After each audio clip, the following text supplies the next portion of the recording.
ముందుగా 1 కప్ మైదా తీసుకోండి. Main ingredient మైదా. ఇందులో రుచికి సరిపడా సాల్ట్ వేసుకోవాలి, కలిపేసుకోవాలి. ఉప్పు అంతా బాగా కలిసేలాగా కాస్తంత నీళ్లు పోసుకొని మనం చపాతీ పిండిలాగా మెత్తగా కలుపుకోవాలి. గట్టిగా ఉండకూడదు, బాగా మెత్తగా ఉండాలి చపాతీ పిండిలాగా.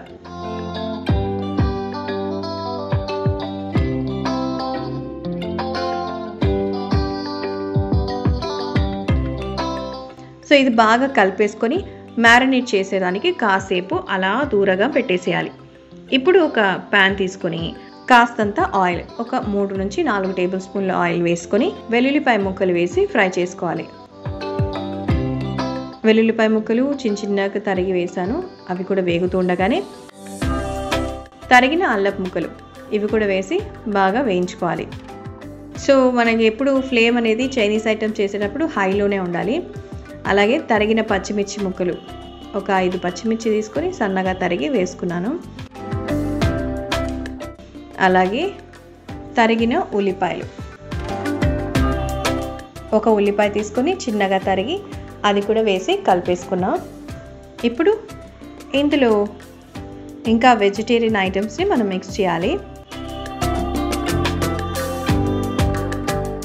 క్యారెట్ తురుము 1 కప్పు, బాగా తరిగి పెట్టి ఉన్న క్యారెట్ తురుము 1 కప్ వేస్తున్నాము. సో వెజ్ మోమోస్ అని చెప్పా కదా, మంచి వెజిటేరియన్ ఐటమ్స్ అన్నీ వేసుకోవాలి. ఇవి తురుము కాస్త వేగాలంటే మంచిగా ఫ్లేమ్ పెట్టుకోవాలి. అలాగే తురిమిన క్యాబేజ్, బాగా ఫైన్గా మనం తురిమి పెట్టుకుంది ఇదనమాట. క్యాబేజ్ తురుము కూడా వేసేసి కలుపుకోవాలి. కలర్ బాగుంది కదా, గ్రీన్గా ఆరెంజ్. సో అన్నట్టు ఛానల్ సబ్స్క్రైబ్ చేశారా లేదా? సబ్స్క్రైబ్ చేయండి. అలాగే ఈ మోమోస్ మీకు ఎలా అనిపిస్తాయో కామెంట్ చేయండి. ఇప్పుడు ఇందులో దంచిన మిరియాలు, నల్ల మిరియాల పొడి 1 table spoon, salt 1 table spoon.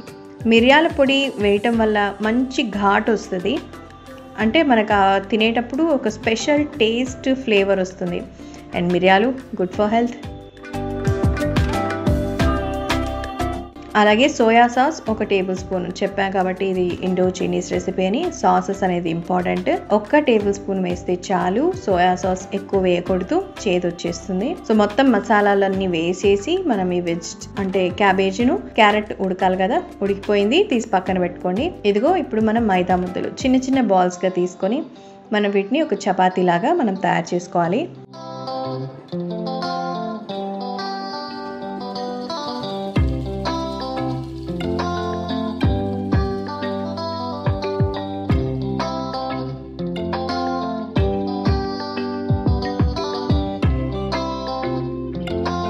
So stuffing మనం లోపల పెట్టాలంటే ఇది పెద్ద చపాతీ లాగా మనం చేసుకోవాలి, కాబట్టి చేసేసుకుందాం. సో ఇలా చేసుకున్నాము. దీన్ని మధ్యలో పెట్టుకొని 1 స్పూన్ మసాలా తీసి అందులో వేసుకుంటున్నాను. మీకు కావాల్సినంత స్టఫింగ్ పెట్టుకోండి. నేను ఒక 3-4 స్పూన్లు వేసాను. వీటిని ఇదిగో ఇలా పువ్వులాగా మడచండి. జస్ట్ ఇలా మనం ఇలా మడుస్తాం కదా, బట్టలు కూడా మడతేస్తాం ఆ టైప్లో ఇలా మర్చుకుంటూ, మోదకాలు కూడా చేస్తారు కదా ఆ షేప్లో. ఎందుకంటే నేరుగా నొక్కేసుకున్నారనుకోండి మసాలా బయటకు వచ్చేస్తుంది. మీరు ఇలా ఫోల్డ్ చేసుకున్నారంటే ఆ షేప్ కూడా బాగొస్తుంది. చూసారా, ఇలా రౌండ్గా తిప్పి ఇలా అనుకుంటే మనకు ముడతలు అనేవి నీట్గా కనిపిస్తాయి. చూసారా, చాలా బాగా వచ్చింది. మిగతా అన్నీ కూడా అలాగే చేసుకోవాలి. ఓకేనా? సో ఫోల్డింగ్సే మనకి అందం, అలాగే మంచి సూపర్గా ఉంటుంది. సో తయారైపోయింది. నెక్స్ట్ మనం ప్లేసింగ్ చేసేసుకుందాము. స్టీమ్ చేసి మనం తీసుకుంటున్నాం, అంటే బాయిల్ చేసి మనం తీసుకోవడం వల్ల ఇలా కూడా చేసుకోవచ్చు. ఇప్పుడు ఒక పెద్ద పాత్ర తీసుకొని అందులో అడుగు భాగాన నీళ్లు పోసి అందులో జల్లెడ లాంటి దాన్ని పెట్టి ఆ జల్లెడ పైన బౌల్లో మోమోస్ ప్లేస్ చేసి పైన మూత పెట్టాలి. అంటే ఆవిరికి ఇవి ఉడికించాలి, బాగా మనం ఉడకబెట్టుకోవాలి. ఒక 20 నిమిషాల పాటు బాగా బాయిల్ చేశారంటే చూసారు కదా, మనకి ఏమాత్రం అంటుకోలేదంటే ఇవి మనకి రెడీ అయిపోతాయి. సో బాగా వేడిగా ఉంటుంది, జాగ్రత్తగా తీసేసేయండి.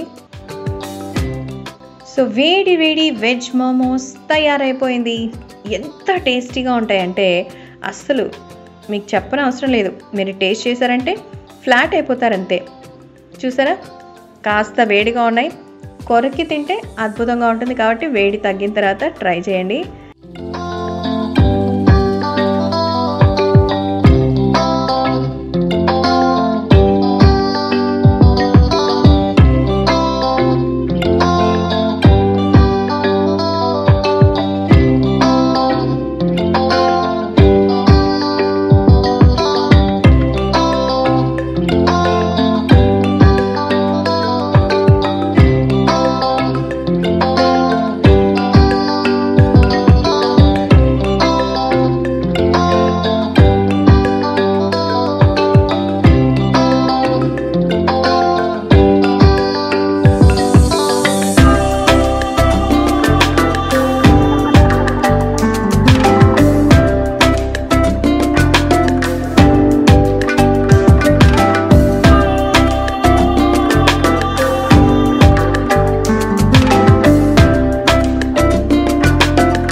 సాస్తో ట్రై చేశారంటే మళ్ళీ మళ్ళీ అంటారు.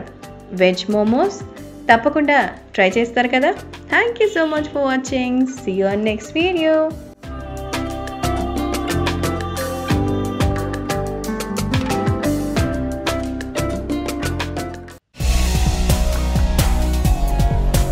ఇలాంటి మరెన్నో ఇంట్రెస్టింగ్ వీడియోస్ కోసం మా ఛానల్ని సబ్స్క్రైబ్ చేయండి.